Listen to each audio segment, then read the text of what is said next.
রানীনগরে মধ্যরাতে চাঞ্চল্য, বাংলাদেশ থেকে বেআইনি প্রবেশ, ধরা পড়ল 4 অনুপ্রবেশকারী। হারুদাঙ্গা কালীনগর 1 নম্বর গ্রাম পঞ্চায়েত, রানীনগর। তারিখ 8ই অক্টোবর 2025। গোপন সূত্রে পাওয়া খবরের ভিত্তিতে রানীনগর থানার পুলিশের এক বিশেষ টিম রাতের অন্ধকারে হানা দেয় হারুদাঙ্গা এলাকায়। সেখান থেকেই ধরা পড়ে 4 জন বাংলাদেশি নাগরিক, যারা বেআইনি পথে ভারতে প্রবেশ করেছিল বলেই অভিযোগ।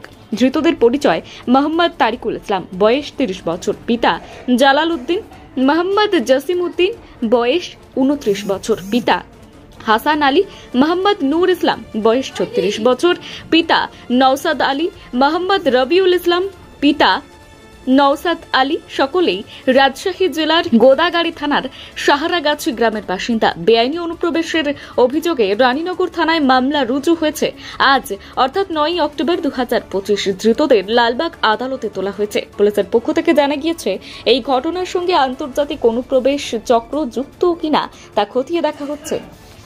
Bureau report, Basir Bangla news.